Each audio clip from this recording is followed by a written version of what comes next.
saling menjauhi dan pupil akan membesar. Yang ketiga yaitu lapisan terdalam atau disebut juga dengan retina, mempunyai pembuluh darah arteri dan vena retinalis sehingga bola mata teraliri darah. Kemudian fungsi mata yaitu menerima rangsangan berkas cahaya pada retina dengan perantaraan serabut nervus opticus, menghantarkan rangsangan ini ke pusat penglihatan pada otak untuk ditafsirkan.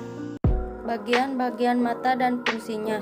1. Kornea. Kornea adalah jaringan berbentuk kubat transparan yang membentuk bagian mata terdepan atau paling luar. Fungsi kornea adalah sebagai jendela dan jalan masuk cahaya ke mata. 2. Bilik mata depan atau anterior chamber. Bilik mata depan adalah kantung mirip jeli yang berada di belakang kornea. Di depan lensa yang berisi cairan aqueous humor yang membantu membawa nutrisi ke jaringan mata. 3. Sklera. Sklera adalah bagian mata yang berbentuk selaput putih keras dengan jaringan fibrosa yang menutupi seluruh bola mata, kecuali kornea. Di dalamnya terdapat otot yang menempel guna menggerakkan mata yang menempel pada sklera. 4. Iris dan pupil. Iris dan pupil adalah bagian dari anatomi mata yang saling berhubungan satu sama lain. Iris adalah membran berbentuk cincin yang mengelilingi sebuah bulatan kecil berwarna lebih gelap di tengahnya. Posisi iris mata terlindung di belakang kornea dan di depan lensa. 5. Lensa. Lensa adalah bagian mata yang berupa jaringan transparan dan lentur yang terletak tepat di belakang iris dan pupil. 6. Kloroid dan konjungtiva. Kloroid adalah bagian mata yang berbentuk membran coklat gelap yang terdapat banyak pembuluh darah di dalamnya. Posisi terletak di antara sklera dan retina, berfungsi untuk memasok darah dan menutrisi ke retina dan ke semua struktur lainnya pada bagian anatomi mata. Sementara itu, konjungtiva adalah lapisan tipis jaringan yang menutupi seluruh bagian mata yang posisinya ada di depan, kecuali untuk kornea. 7. Badan vitreous. Berbeda dengan cairan aqueous humor yang adanya di depan lensa mata, vitreous humor terletak di belakang lensa mata. Vitreous adalah zat seperti jeli yang mengisi bagian dalam bagian belakang anatomi mata. Seiring waktu, vitreous menjadi lebih encer dan bisa terlepas dari bagian belakang mata. 8. Retina dan saraf optik. Retina adalah sebuah jaringan yang peka terhadap cahaya. Sel di retina bisa mengubah cahaya masuk menjadi impuls listrik. Impuls listrik ini dibawa oleh saraf optik ke otak, yang akhirnya menafsirkan sebagai gambar atau objek yang mata lihat. 9. Makula. Makula adalah area sensitif kecil di tengah retina yang memberikan penglihatan sentral. Pada makula terdapat popea. Popea terletak di pusat makula dan fungsinya untuk memberikan penglihatan detail yang paling tajam di mata Anda. 10. Kelopak mata. Kelopak mata merupakan bagian terluar dari mata yang berfungsi membantu menjaga kesehatan mata dan melindungi kornea dari paparan benda-benda asing seperti infeksi, cedera, serta penyakit. Sekarang kita lanjutkan pada organ okuli aksesoria atau KOFU. Yang pertama ada KOFU morbita, yaitu rongga mata, bentuknya seperti kerucut. Yang kedua ada supercilium atau alis mata. Nah, dua potong kulit tebal yang melengkung ditumbuhi oleh bulu, berfungsi sebagai pelindung mata dan kecantikan. Yang ketiga ada palpebra atau kelopak mata. Nah, bagian kelopak mata yang berlipat disebut tarsus. Pada kedua tarsus terdapat kelenjar tarsalia, sabacea, dan kelenjar keringat. Dan yang keempat ada aparatus lacrimalis atau air mata, dihasilkan oleh kelenjar lacrimalis superior dan inferior.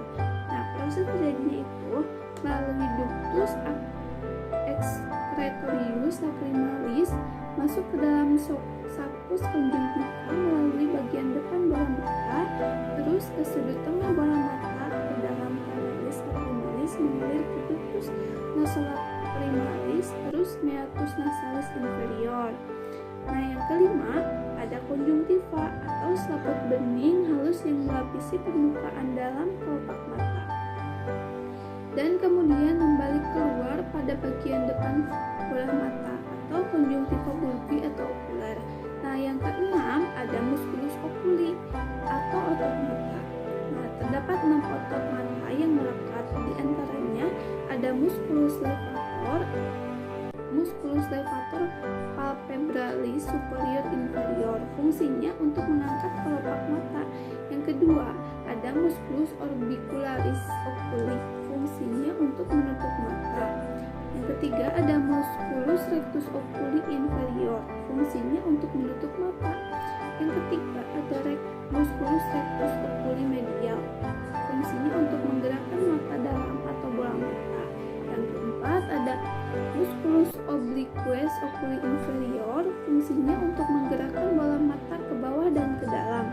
Yang kelima ada musculus obliquus oculi superior, fungsinya untuk memutar mata ke atas, ke bawah dan keluar.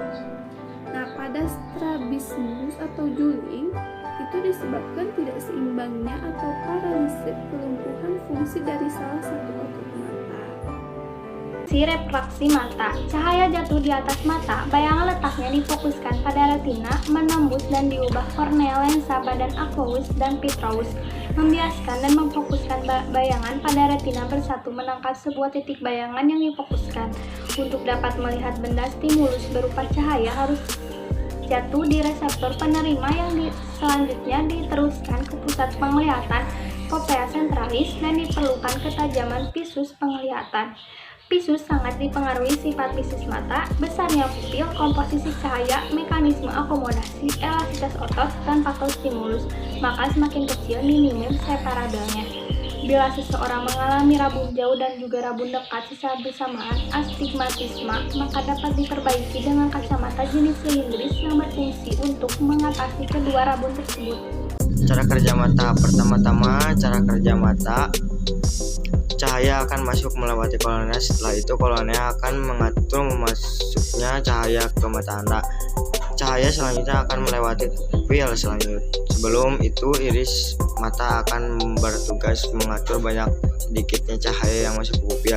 Cahaya kemudian akan melewati bagian lensa mata. Lensa akan bekerja sama dengan kornea untuk memfokuskan cahaya dengan kebenaran tepat dan retina mata.